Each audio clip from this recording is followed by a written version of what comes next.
পৌষ সংক্রান্তিতে সবার বাড়িতেই লক্ষ্মী পুজো হয়, আমার বাড়িতেও হয়। তো তার জন্য এই যে ফল টল কেটে ঠাকুর পুজোর জোগাড় করছিলাম।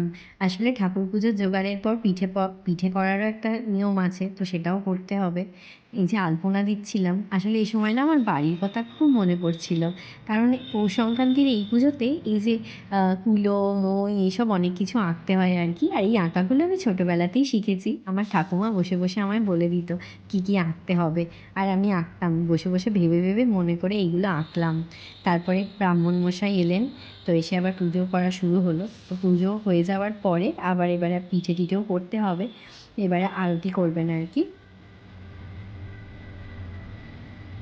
পুজো শেষ হয়ে যাওয়ার পরে এবারে পিঠে করার পালা।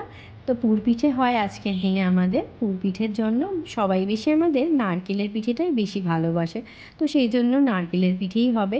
এইভাবে মা প্রথমে বানাচ্ছিল, মা না এটা খুব সুন্দরভাবে ডিজাইন করে, আমি এটা কিছুতেই পারলাম না, আর অনেক চেষ্টা করলাম। এদিকে বোনও এসেছিল, আসলে ও আমার কোনো কিছু দরকারই আমি ফোন করলেই ও চলে আসে আমাকে একটু হেল্প করার জন্য। আমার ননদও ছিল, তো সবাই মিলেই করছিলাম আর কি। পিঠে টিঠের দিনে একটু লোক সবাই মিলে করতে বেশ ভালো লাগে। আমি এই যে রাইস কুকার একটা ছিল, ওটার মধ্যে এইভাবেই আমি পিঠেটা বানাই। এদিকে বোন করছিল পাটিসাপটা, মানে আমার ননদ অনুষ্কা, ও পাটিসাপটা খেতে তো সবাই ভালোবাসি, আর আমাদের বাড়িতে মিষ্টিটা সবাই একটু বেশিই পছন্দ করে।